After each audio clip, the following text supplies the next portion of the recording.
तो बहुत सारे बच्चों की शिकायत रहती है कि जब वो बच्चा 1 साल हमारे पास पढ़ लेता है और उसका कहीं सिलेक्शन नहीं होता, GMDA वाले भूल जाते हैं, और ये सच्चाई है। तो इस बार जब बच्चों ने फीडबैक दिया, मैंने बहुत सारी रील्स बना के डाली। उसके अलावा एक पेरेंट थे जो मेरे पीछे पड़े रहे, उनका नाम है संदीप जी। तो ये आपका नाम क्या है बेटा? कुणाल। कहाँ के रहने वाले हो? ये राजस्थान से रहने वाले संदीप जी उनके फादर हैं। ये मेरे पीछे पड़े रहे कि जी मेरे बेटे की 3200 के आसपास रैंक है, PCM परसेंटेज 60 to 70 के बीच में है, और मेरा बच्चे का सिम्स बीटेक मिल गया था। और कहाँ का सिलेक्शन हो गया था? तोलानी मेरे टाइम में बीटेक में हो गया, सब जगह बीटेक में हुआ था। और जी मैं अपने बच्चे को बीटेक नहीं करा सकता बिकॉज फीस बहुत ज़्यादा है, और अब मैं चाहता हूँ कि इसकी 3000 समथिंग है। कितनी रैंक है एग्जैक्ट? 3236 की रैंक है। इसका बैनर भी लगेगा, फोटो भी लगेगी, बट ये बालक हमारे पास बैठे हैं तो थोड़ी चर्चा करने वाले थे। तो फिर मैंने, क्योंकि गिल्ट तो थी कि जो बच्चा 1 साल पढ़ा नहीं हुआ उसको भूल जाते हम। अब खतरनाक बिजनेस वाले बन गए, इतने भी ना बन जाए कि यार हाय बद्दुआ इतनी ज़्यादा ले लेके कहाँ जाएंगे फिर। तो फिर मैंने संदीप जी का नंबर पिन करके रखा, और फिर मैंने वीडियो बनाया कि जिन बच्चों की 3000 से कम रैंक है, PCM परसेंटेज। और सर ऐसा सोच के नहीं बनाया था कि आपके बच्चे को, मतलब प्रवीण सर ने 2000 बोला था, मुझे इसकी रैंक नहीं पता थी। मैंने बोला फिर भी 3000 कर दो, कोई 3000 से नीचे रैंक है तो भैया फ्री ऑफ कॉस्ट आओ, पढ़ो हमारे पास रहो, चाहे 1 साल भी हो गया तुम्हें। 3000 से 5000 वालों के लिए बोला था कि भैया 50% डिस्काउंट या 30% discount depending on PCM percentage, और उसके बाद बाकी जो लेवरेज बनाया था आओ। लेकिन क्योंकि आप 1 साल हमारे पास पढ़े, आपने हमारा खून चूसा, आपने मेहनत करी, उसके बाद आपने रीज़न हम डिस्कस करेंगे अभी अकेडमी के, आपके सर के यहाँ पे, तो then somebody has to pay, and that is where the challenges, right.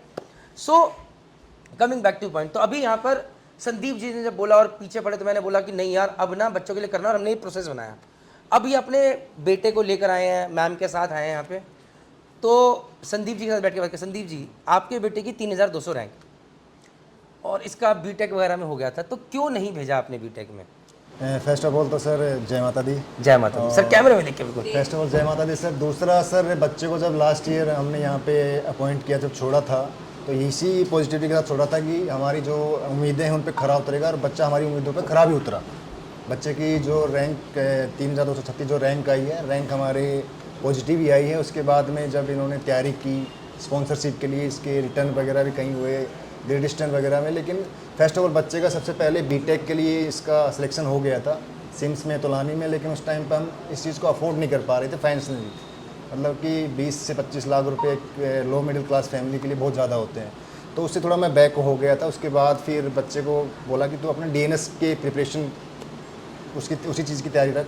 तो इसने DNS के लिए तैयारी किया, और उस चीज़ को इसका ग्रेड डिस्टेंस में हो भी गया था, रिटर्न वगैरह मेडिकल वगैरह।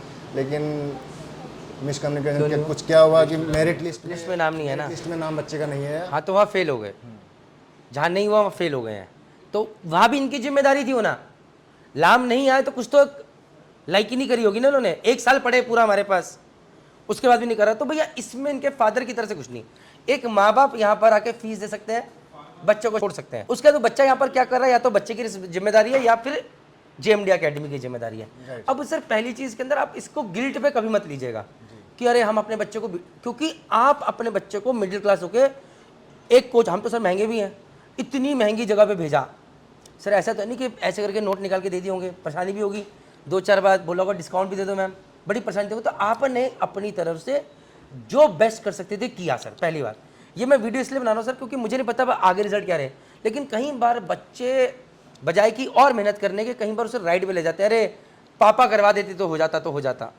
तो ये इसलिए मैं बोल रहा हूँ सर कि जब मैं 12th में था तो मुझे एक ML अग्रवाल की किताब चाहिए थी पढ़ने के लिए, मेरे एक दोस्त के पास थी मैम।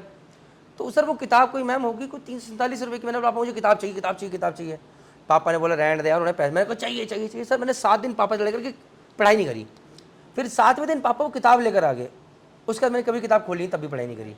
सो कहने का मतलब ये यहाँ पर कुछ भी हुआ हो रिजल्ट में, चाहे आप माने अलग बात है, क्योंकि आपको अपनी ज़रूरतों के हिसाब से लगा कि चीज़ सही नहीं है और आपके बच्चे की रैंक अच्छी आपको लगा DNS कर सकते हैं, अभी भी जवाबदेही 2 ही लोगों की है, आपकी नहीं है। तो यू आर आउट, क्योंकि अगर आप गलत होते या आपको लगता कुछ नहीं तो आप मेरे से फिर रिक्वेस्ट नहीं करते, आप दुनिया भर के मैसेज में बात नहीं करते, अपनी तरफ से पूरी जान नहीं लगाते। आपके चक्कर मैंने पूरी अकेडमी का सिस्टम बदल दिया जो कि अच्छे के लिए किया मैंने, तो वो पूरा श्रेय आपको जाता है। और उसके अलावा 2-3 बच्चों को जिनका रिजल्ट है 1 साल ही। तो पहली बात तो थैंक यू वेरी मच। तो मन में जैसे अभी आप बैठे थे यहाँ पर बैठ के बोले थे सर गलती होगी मेरे एंड से, नहीं कोई गलती नहीं, लेकिन आगे के लिए मैं बहुत अब वार्तालाप करते हैं बहुत सारे पेरेंट्स, उसमें लगता है यार डीएनएस तो 7 लाख का 8 लाख का, बीटेक के लिए 19 लाख या 25 लाख देने पड़ेंगे। जैसे समुद्रा की बात करें तो 19 लाख फीस है ना। सर मेरा पहला क्वेश्चन ये है कि सबसे पहले एग्जांपल देते हैं कि सर अगर 19 लाख का लोन लेना पड़ता, आप खुद से तो नहीं कर पाते, अगर 19 लाख का लोन लेना पड़ता तो आप क्या करते? अगर मैं सर बच्चे को बीटेक कराता तो मेरे पास फर्स्ट ओपिनियन था कि एजुकेशन लोन में अप्लाई करता। हाँ जी। तो एजुकेशन लोन अप्लाई करने के बाद में बच्चे का अब सिलेक्शन 19 लाख का एजुकेशन लोन मिलना तो मुश्किल है। जॉब आपकी नौकरी है कि आप बिजनेस में? जॉब करता तो जॉब के हिसाब से मुझे लगता है आपकी सैलरी इतनी होगी कि आपको 19 लाख का लोन मिल जाए। आई थिंक नहीं मिलता। नहीं मिलता। आपका अपना घर है सर या किराए के घर पे रहते? मैं तो नहीं, गांव में तो अपना ही घर है, लेकिन मैं गुड़गांव में रहता हूँ, तो मैं पीजी में रहता हूँ। तो आप पीजी में रहते हो, और जो गांव में अपना घर है वो पिताजी के नाम पे होगा? फादर के आप कितने भाई बहन हैं? 2 भाई हैं। 2 भाई है, तो दैट मीन जॉइंट होगी। तो कल को अगर आप ये बोले कि यार मेरे बेटे के लिए कर दो, तो हो सकता है घर भी ना आ पाए जल्दी से, मतलब घर गिरवी रखना वो मुश्किल है। खुद का घर नहीं है तो वो भी मुश्किल था। अब ऐसे केस के अंदर बालक तुम्हें समझ में आना चाहिए कि तुम्हें लोन मिलना मुश्किल हो जाता, जमीन के ऊपर लोन नहीं मिलता पहली बार। अच्छा, आप और क्या क्या कर सकते थे? सर मेरा क्वेश्चन है, आप ऐसे केस के अंदर अगर आपको बैंक लोन से 6 लाख का मिलता, 6 लाख तक का या 7 लाख तक का, बाकी 12 लाख लगे, आप क्या करते? सबसे सर हमारे पास, मैं एज ए ट्रूथ बताता हूँ, सबसे बेस्ट ऑप्शन हमारे पास सर गोल्ड लोन था। गोल्ड लोन था? तो गोल्ड लोन से काम हो सकता था आपका? हाँ, हो सकता था। चलो, फिर ठीक। मेरी दादी ने भी, सर वैसा बता दो, गलत वे मत लीजिएगा, मेरी दादी ने भी इतनी सी पुटिया जो पड़े थे वो रखे थे, और उससे मेरी लास्ट, मतलब लॉस कहूँगा, फर्स्ट बैंक लोन की किस्त उसी से गई थी सर। और जब मैं अपना पहला कॉन्ट्रैक्ट किया तो मेरी सैलरी थी कुछ 17,000 रुपये। तो जो मैं पहले 6 महीने की सैलरी लेकर आया पैसे जाके, सबसे पहले वो सोना निकलवाया वहाँ से। अब मैं सॉरी, अपने सोना बोला तो मैं सेंटी हो गया, सबसे पहले वो सोना निकलवाया। तो मैं बस आप लोगों से कहना चाहता हूँ, टू ऑल दी पेरेंट्स, अगर आपको अपने बच्चे, देखो सर मैं नहीं जानता, कल को हो सकता है कॉलेज में जाके बिगड़ जाता, लेकिन अगर बच्चा सही है तो ये मर्चेंट नेवी की लाइन ऐसी है कि बीटेक करके, बीटेक में तो मैं मानता हूँ कि बहुत लोग भेजते नहीं है, लेकिन अगर बच्चा रहता है तो पढ़ाई करके sir there are a lot of good responses that वो दे सकता था। अभी एक लड़का है जो कि हमारे पास पढ़ता था, उसने तुलानी से किया, BWLNG में उसका प्लेसमेंट हुआ, अभी वो 4th ईयर की पहली सेल करके आया है। और सर अब नाम नहीं लेंगे, तो लड़का इतने मध्यस्थ परिवार से था कि उसने जो चेक दिया था वो भी बाउंस हो गया जब वो पहली बार फीस दिया था। तब हम चेक चुक नहीं लगाते थे, अब हम बड़े बिजनेस टाइप के हो गए हैं, पहले हम बड़े पर्सनल टाइप के होते थे। अभी वो लड़का अपना लोन सब उतार दिया है, उसके बाद उसने वो जो पैसे बचे उससे उसने कार भी ले ली है, होंडा सिविक लिया। अगर वो वीडियो देखेगा समझ जाएगा, नालायक, और मुझे घुमाने लेकर आया। तो सर ये लोन की चिंता मत कीजिए, बस बशर्ते बच्चे के पास संस्कार सही हो। अब कल को बच्चा वहाँ जाके बिगड़ जाए, बदल जाए, या पहला जांच करके बोले अब मैं नहीं कर पाऊंगा पापा क्या करे, तो दिक्कत है, क्योंकि लाइन आसान नहीं है। सर फर्स्ट ऑफ ऑल तो जो लाइन है ये ड्रीम है इसका, we are not selected, he choose the merchant navy. हाँ सर, मैं आपके साधु बच्चे में एक चीज़ ऐड करना चाहूँगा, आप कोई भी बच्चा ना अभी तक जहाज पे गया नहीं है, इसको नहीं पता कि जहाज की नौकरी कैसी है, इसको नहीं पता अकेलेपन का एहसास, इसको नहीं पता 50 डिग्री की हवा क्या होती है, जी जी जी, इसको नहीं पता चीज़ें, जो मुझे लगता है। तो जब तक ये जाएगा नहीं और वहाँ तब तक मैं डरा रहूँगा। बहुत सारे बच्चों को लेकर डरा रहता हूँ सर, राइट, डरना मेरा काम है सर, कि यार ये बच्चा लग रहा है मुझे कर पाए, लेकिन बच्चों ने सरप्राइज़ किया। वो बच्चे जो मुझे लगा कि यार ये तो सबसे पहले वापस आएगा, वो टिके रहे हैं। तो भगवान की जैसे सर, जब यहाँ पर बच्चा 1 साल रहता है तो काफ़ी हद तक घर से दूर हो जाते, चीज़ें ठीक हो जाती हैं, और बच्चों को अपनी मजबूरियों का, परिवार की मजबूरियों का एहसास होना बहुत ज़रूरी है। आई होप आपने करवा के रखा होगा, इसे पता होगा। बिल्कुल। तो सबसे पहले तो सर क्या होता है कि जहाँ पे कोई भी पेरेंट्स अपने बच्चे को छोड़ता है कहीं भी, एनीवेयर, सबसे पहले होता है फेथ। मतलब अगर हमारा बच्चा यहाँ पे था तो हम बेफिक्र होकर घर पे सो रहे थे कि हमारा बच्चा सही जगह पे है, सही लोगों के, इसलिए आपको हॉस्टल में रखना था जी। इसलिए हम दोनों एज ए गार्जियन साथ में आए, मैं लीव लेके आया, मैडम को लेके आया, और चलो चलते हैं, सर से मिलेंगे और डिस्कस करते हैं वहाँ पे जाके। नहीं सर, मैं जो चीज़ें मैं देख सकता हूँ मैंने आपको बोल दिया, मैं देख लूँगा। और सर मैं नो बडी इज़ परफेक्ट, मैं फिर से मानता हूँ कि मुझे भी बहुत कुछ करना है, बहुत सारी कमियाँ हमारे सिस्टम में जो हमें ठीक करनी है। हैविंग सेड दैट, मैं बस इस वीडियो के माध्यम से आप सब लोगों से कहना चाहता हूँ, टू ऑल दी पेरेंट्स, कि देखिए अगर बच्चे का किसी सही कॉलेज में हुआ है, सही, और कंपनी में हुआ है, सही कॉलेज या कंपनी जरूरी है, चाहे वो कोर्स DNS हो, BSc BTech मत देखिए, कंपनी कॉलेज सही होना जरूरी है। तो सर एक बार को दांव खेलने का दम रखिए, अगर है तो, देखो है ही नहीं तो फिर कुछ नहीं कर सकते, लेकिन है तो एक बार खोल। सर उसका रीज़न एक और बताता हूँ कि क्यों खेलना जरूरी है, बस बच्चा सही होना चाहिए।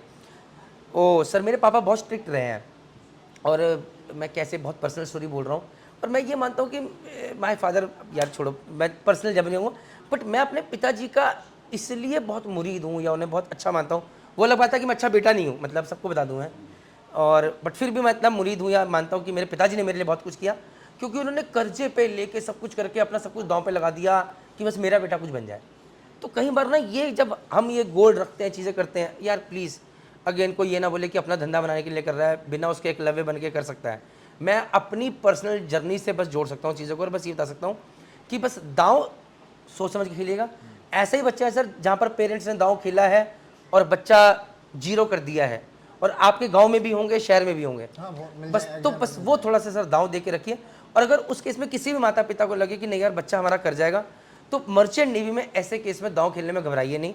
मुझे लगता है कि दिक्कत नहीं होनी चाहिए। सर 2 मिनट और लूँगा। बच्चे सर जैसे मेरे एक छोटा बेटा है, 2 भाई हैं ये भी, तो दोनों बच्चों अभी तक तो फेथ है, कहीं कोई कॉल आउट, कहीं कोई मतलब ऐसा कुछ नेगेटिविटी हमारे पास नहीं आई है। वो भी बाहर रहता है, दिल्ली वॉलीबॉल नेशनल प्लेयर है वॉलीबॉल का, वो वहीं रहता है, दिल्ली में रहता है, और ये भी अपनी लाइन चूज़ की है। तो एज ए पेरेंट्स हम फुल सपोर्टेड हैं, और बच्चे भी अभी तक हमारी उम्मीदों पर खरा उतरे हैं। अब आगे देखते हैं क्या रहते हैं। तो फिर तैयारी कर लो। जय हिंद, जय भारत, जय माता दी। और last but not the least, ये वीडियो सारे पेरेंट्स के ग्रुप में और बच्चों को भी दिखाया जाए प्लीज़ साथ में, ताकि कल को बच्चा ना बोले ना कोई अकेडमी का, अरे इसकी फ़ोटो लगाई हुई है तो ये यहाँ क्या कर रहा है, बोलेंगे झूठे हैं जेएमडे वाले। तो वो नहीं होना चाहिए, ठीक है। विद दिस, जय हिंद, जय भारत, जय माता दी। ये पेरेंट्स का विश्वास, आप लोगों का विश्वास ये कि हम लोग कोशिश कर रहे हैं सही करने की, हम परफेक्ट नहीं है भाई। कोई यहाँ पर आ रहा है बहुत ज़्यादा उम्मीदों के साथ मत आइए, क्योंकि रिजल्ट में बहुत कुछ काउंट करता है, सिर्फ एमएससीटी रैंक नहीं, स्पॉन्सरशिप, सही कंपनी, और उसमें से एक भी मिसमैच नहीं होगा तो दिक्कत है। इस बार हमारा रिजल्ट सिर्फ 52% रहा है, पिछली बार 44.5% था, तो ऊपर बढ़ा है। अब देखते हैं इस साल क्या रहता है। जय हिंद, जय भारत, जय माता। Thank you.